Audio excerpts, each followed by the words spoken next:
uchangosvika uchangotanga uchibata pabombshell television, ndiyo nguva yekusubscribe, ndiyo nguva yekubaya like button. Sandapinda munyaya yangu zvizere, you are all welcome pachannel yedu bombshell television. Nyange uri mutsva, nyange usiri mutsva, mese ndinokuchingamidzai nemufaro ndichitenda avo vasubscriber nhasi, newo okusubscriber izvezvi ndongokutendai muzita ramambo Jesu Kristu mukomborerwe. So nhasi right guys, ndine nyaya yandiinayo, inyaya inosirisa, nyaya itika pamarondera apa inondifadza zvakanaka pamarondera town.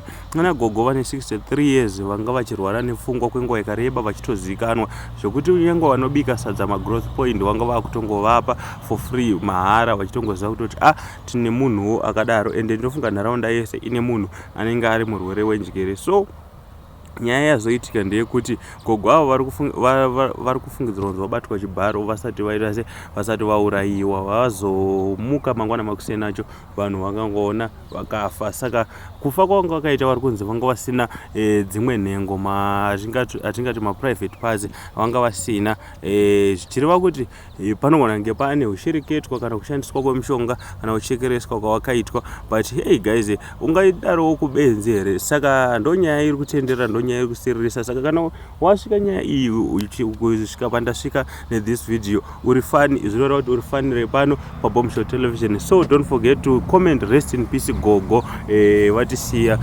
nemhuri yarasikirwa naGogo. Tongoti chemai mune tariro, but hey zvinorwadza, tongoti nematambudziko handiti, tongokomendawo macomments guys anoita kuti kunyange hama dzavo dzikapfuura nepano pachannel ino, kana dziri mafanzi epano vanongoona kuti pano pabombshell television tiri mhuri yakabatana. Tell us what do you think in the comment section below, kuti hey waionzwawo sei nyaya iyi, yakubata-batawo kusvika papi, wakwanisa kusubscribe here nekuda kwenyaya iyi, wakwanisa kulike video here nekuda kwenyaya iyi. Thanks.